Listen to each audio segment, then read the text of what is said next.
So, good evening guys. For today's video, i-share naman natin yung item na nabili natin sa Lazada. So, part siya ng motor na install na rin natin ngayon. Ito lang natin kung ano siya. So, ito yung tinatawag na Motowolf handlebarizer. So, saan ba siya ginagamit? So, ginagamit siya para itaas yung handlebar ng motor na ADB 160. So, specifically, itong model na to is for ADB 160. So, dun sa mga mas gusto na mas tumaas yung handlebar nila para mas komportable sa long drive, so pwede nyo siyang bilhin para mas komportable yung pagdadrive nyo during long ride. So, pakita lang natin yung nasa loob ng kahon. Ito siya. Yan.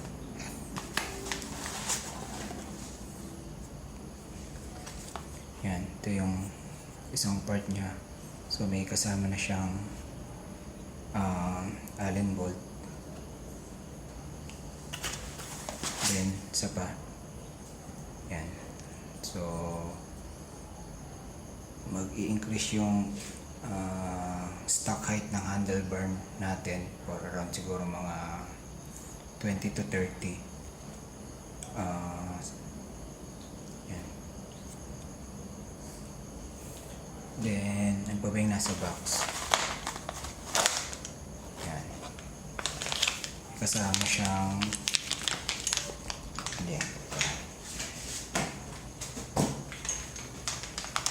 May kasama pa siyang Allen bolt at saka Allen wrench.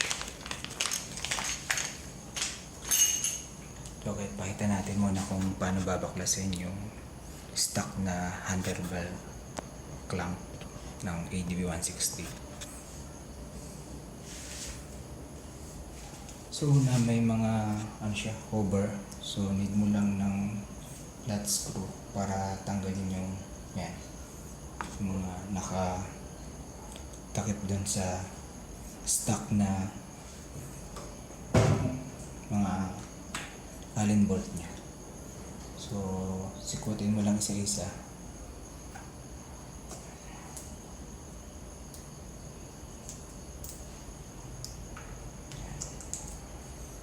So, ito yung mga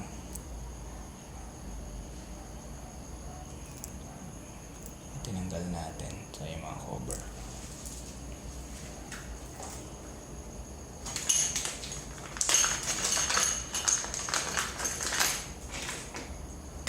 Then next naman is yung tatanggalin na natin yung Allen bolt niya. So may kasama na naman siyang Allen wrench. So check muna natin kung madali siyang tanggalin using yung maikli lang kasi yung kasama niya. So check natin kung kaya na. So medyo matigas. Try natin gumamit ng mas mahabang Allen wrench. So okay, kumuha tayo ng mas mahabang Allen wrench. Ang size nga pala niya is 6mm. So try natin na ito yung pambaklas. Medyo matigas yung ayan, yung matigas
natin yung apat na stock na Allen bolt niya.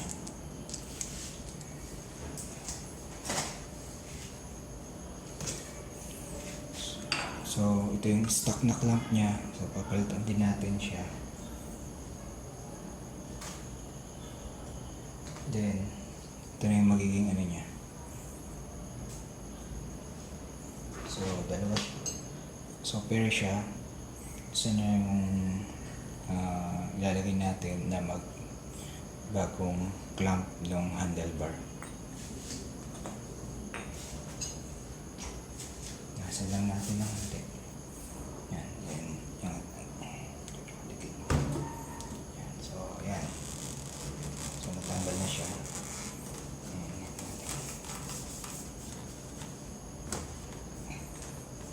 Yan, yan, yan.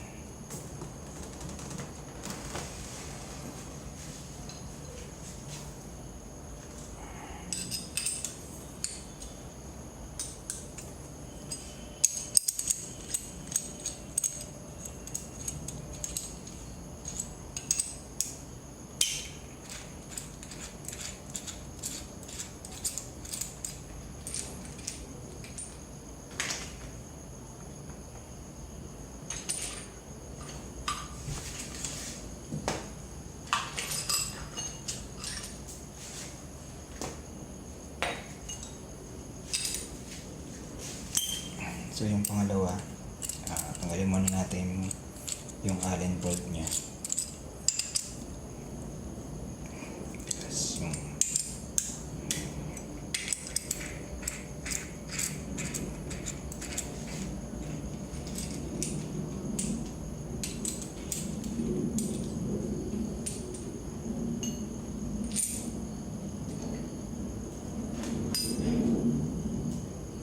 yan.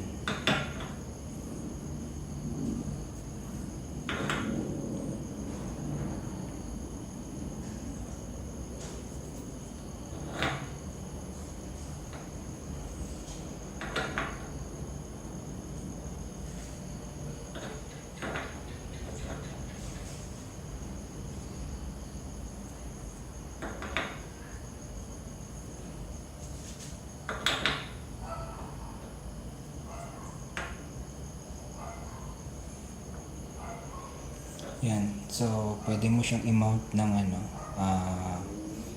ng papaganito. Then, pwede rin naman pabaliktad na ganito. So, pag ganito yung kabit mo, aangat na yung handlebar mo. Then, medyo lalayo pa sa'yo ng konti. Then, pag ganito naman, angat din siya pero mas lalapit naman sa'yo yung handlebar. So, pero yung mas gusto ko yung nakaganito. Aangat siya din, medyo lalayo sa'yo yung handlebar.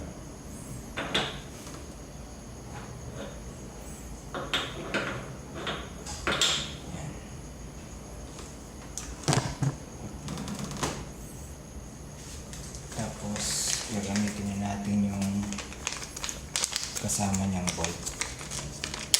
So, 4 na piraso din ito.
Yan.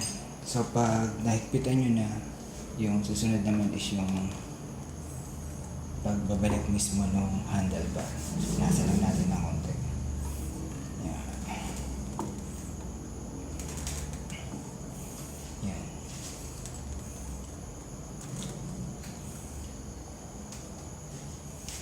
Then kayo na lang bahala mag-set kung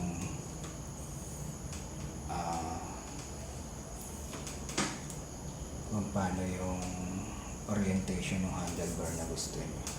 So adjustable naman siya depending nga sa kung paano siya na gustong gawin. Yan. Make sure lang na nakagitna siya.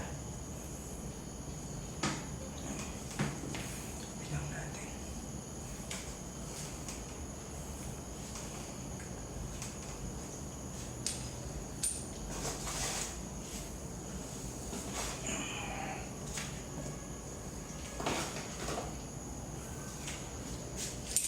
Yan.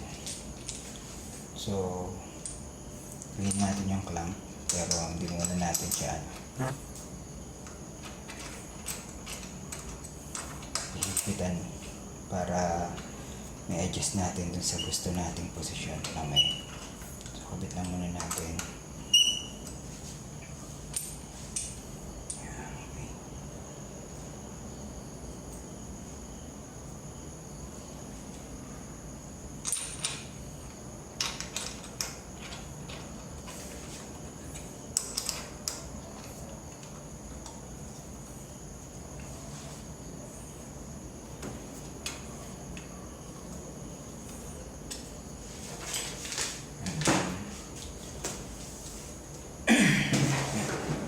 Sasakyan ko siya para makita ko talaga yung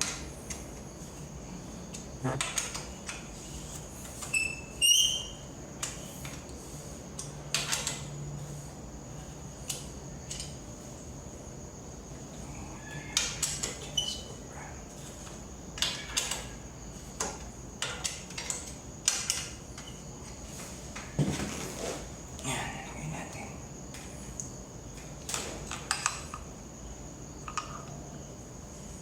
Then, yan, i-adjust natin siya based dun sa position na gusto natin.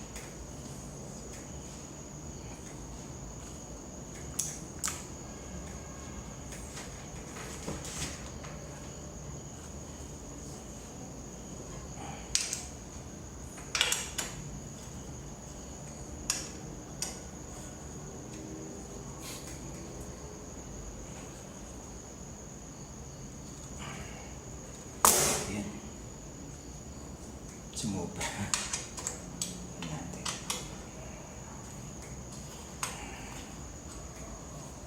So, balik lang natin. Sumove para din sa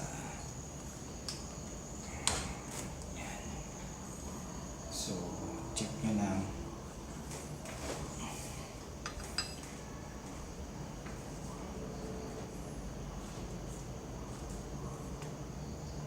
Yan. Sikat lang. Yan.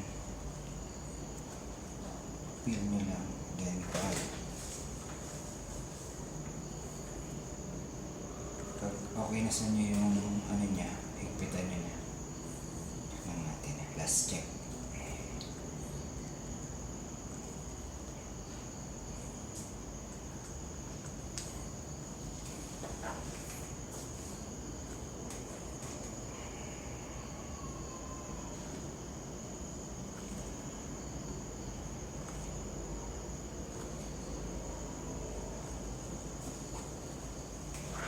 So yan, bitang ko na.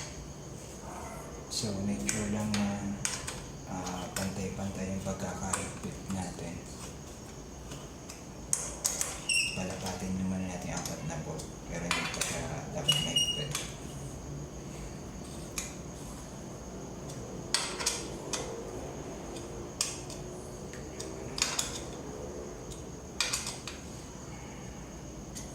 Yan, then saka natin siya higpitan. Kung may torque wrench naman kayo na pwedeng gamitin sa Allen wrench. Mas okay yun para masiset nyo talaga kung ganun kahigpit yung dapat lang na ina-apply sa kanya. Yan.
So, yan.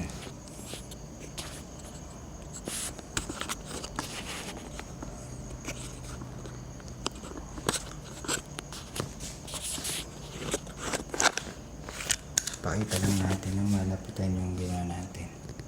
So, ayan na siya ngayon. So, yan. Yan.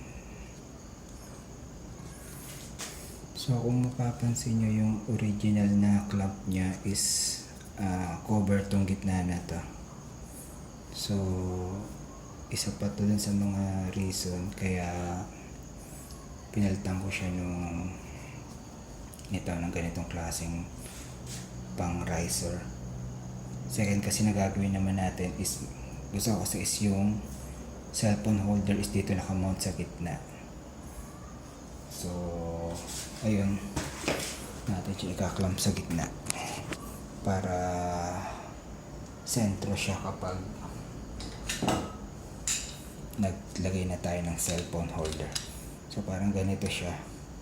Ayan guys, kaklamp natin siya dito sa in between niya para sentro yung cellphone mo kapag nakaklamp na siya. Ayan. So yun lang muna guys. Sa susunod na video naman yung cellphone holder ang imamount natin. So good night. Yun lang. Salamat.